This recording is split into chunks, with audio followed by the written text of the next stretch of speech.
everybody. I'm Brittany Lewis, a breaking news reporter here at Forbes. Joining me now is my Forbes colleague, Alex Knapp, a senior editor here covering healthcare and science. Alex, thanks so much for joining me. Thanks for having me. It has been a whirlwind of 2 weeks, to say the least, about healthcare. And I'm sure you've been getting a lot of questions, me too, on people saying, what's happening with my healthcare? If I'm in a research related or healthcare field, will I have a job? And I brought you on to answer all of these questions because the past a little bit over 2 weeks since Donald Trump was inaugurated, since he started his second term, he's really taken a focus on the healthcare industry. And I would love to read some headlines of yours since he was inaugurated, and then we can dive in because they're really all over the map here. Here's one. The impact of Trump's withdrawal from the World Health Organization and his other healthcare orders. Trump administration delays funding to cancer research. How the federal research freeze impacts scientists and startups. And HHS nominee Robert F. Kennedy Jr. in the hot seat. When you're thinking about your coverage of the past 2 weeks, when you're thinking of yourself as an American looking at our healthcare industry, what sticks out to you about your reporting? Well, I think obviously the biggest impact, and I think the impact that's going to cascade more than anything else, is that there was this freeze implemented in communications, meetings, and the disbursement of funds to grant researchers.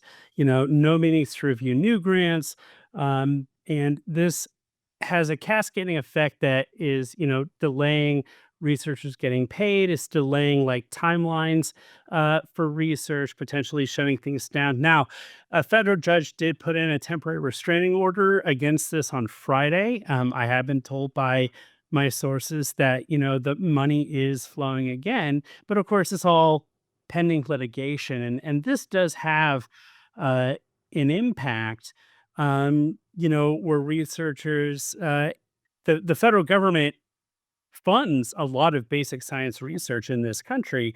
It's not the only funder, but now you have researchers kind of scrambling, looking for alternative sources of funding, wondering if new grants will be approved.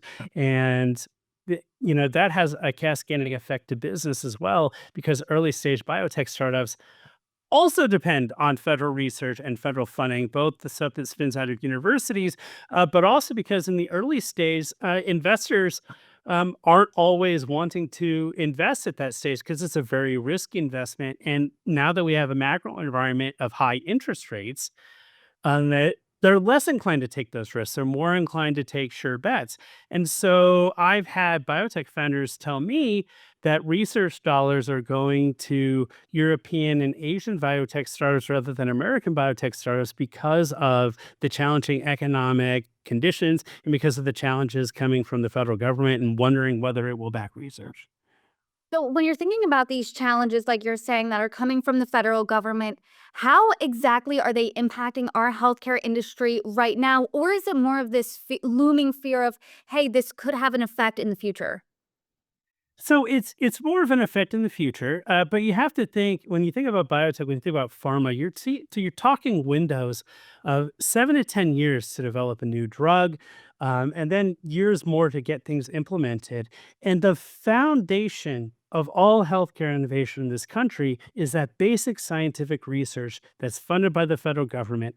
It is the innovation in early stage biotech startups. That's the foundation that everything rests on. And when we delay that, like it sounds like, oh, we delayed a meeting for a couple of weeks, big deal. No, actually, you're delaying that meeting maybe by several weeks because people have made travel plans and people have to be available and, for all of these things to come together. And so you may see a cascade of delays that happen for weeks. I talked to one researcher. There's language floating around some research grants that you can't use certain politically incorrect terms that might contravene the president's executive orders. As a consequence, they have to withdraw grant applications. And I've had researchers tell me that that could delay their research by years. And so we're talking about medicines that don't get developed, research that doesn't happen. And we talk about Chinese research is catching up to the United States right now, both in terms of dollars and what they're putting out. It gives them a leg up and makes America less competitive. You're the expert in this field, and you're kind of raising the alarm here saying, hey, wait a second, this has these cascading effects that Immediate, yes, but also those in the future on business, on medicine, on research, on everything else. As the expert here, what do you think is missing from the national dialogue when it's coming to these conversations? I think in general, people don't necessarily understand just how interconnected the web of innovation and research really is, and how much of it really relies on private public partnerships in order to work. And so when you have, some executive orders that are not just about, refining things, and certainly you can make a case that certain things need to be reformed, but when you make sudden changes and you implement changes radically, and when you're, scanning things for the wrong terms, because of the ideology of the folks who wrote the executive orders, that just throws things into chaos and uncertainty. There's a reason why markets are down. And that's because of tariffs, and that's because of these executive orders. That's because of these questions of what's happening with the computer systems at the Treasury Department. Businesses don't like uncertainty, and it makes it harder to plan for the future, and it makes it harder to, move things forward. It seems like Donald Trump in the second term is really flooding the zone here with those executive orders, like you said, about everything. And it's almost like they're throwing stuff at the wall and seeing what sticks, what gets a lawsuit, what goes through, and things like that. I know it's hard for people in the news to get information on to see what's happening. There's a trade war that almost happened and then it doesn't. There's federal funding freezing that almost happens and then it doesn't. So, what does this mean for the everyday American seeing that we're seeing all these things when it comes to healthcare being flooding the zone essentially? Um, well, it's a great question, and to your point about flooding the zone and missing things, Brittany, there is a trade war that is happening, and that's with China. We did implement tariffs against China at 10%, which they've retaliated against. One of the ways that China has retaliated against Donald Trump's tariffs is the withholding of export of materials, minerals, rare earth metals that we use in everyday electronics. So the prices of those is about to go up. We get a lot of the generic medicines, the ones that you get for $4 at Walmart. The prices of those are going to go up. It might be $5, it might be $6. You're going to see again, and a lot of the drug ingredients that we use, even for the drugs that we manufacture in this country, 70% of those come from China, which means those are suddenly 10% more expensive. And that's going to make your drugs more expensive. And so these are the kind of cascading effects that happen when you implement these sudden changes and you're not looking at the potential risks. Someone else I really want to talk about is Trump's HHS Secretary nominee, Robert F. Kennedy Jr.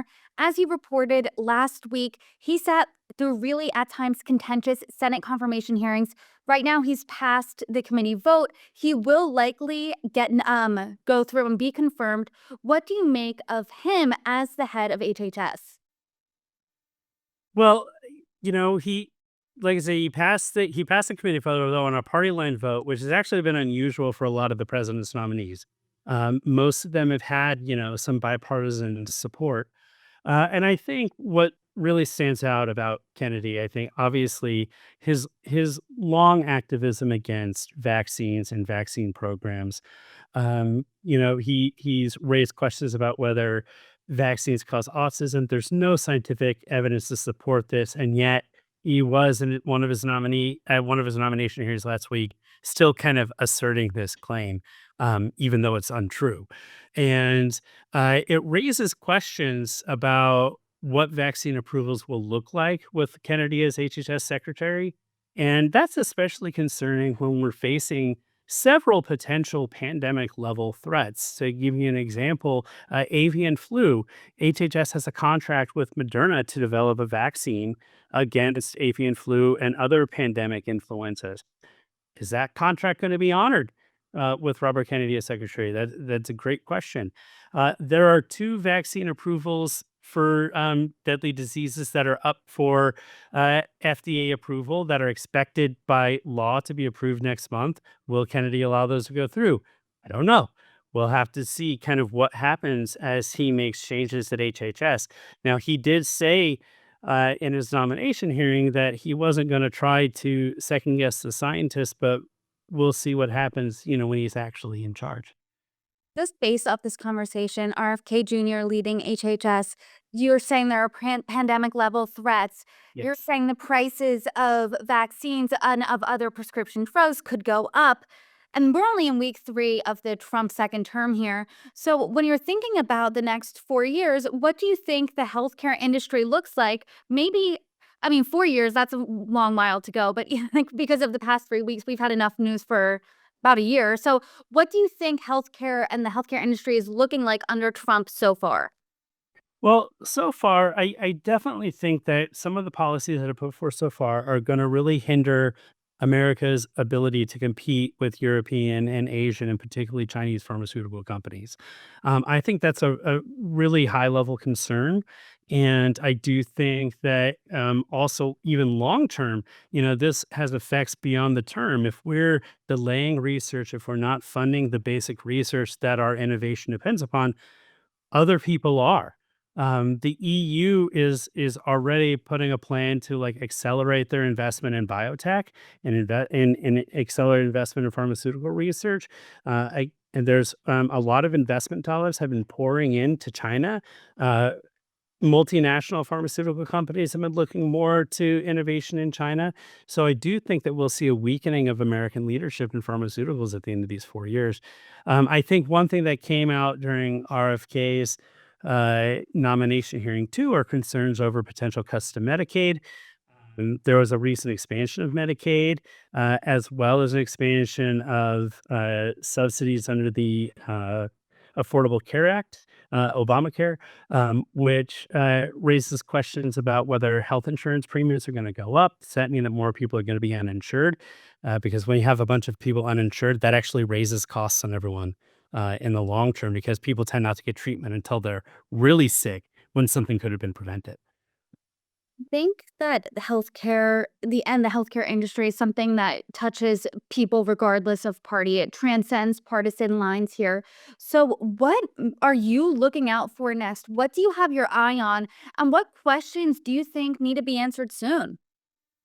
I think the questions that need to be raised really is that with Kennedy and the other appointees that happen, is for a long time healthcare. I mean, the paying of healthcare, health insurance, that's obviously always been a partisan issue, but basic research, vaccinations, public health, making sure people get treated at hospitals.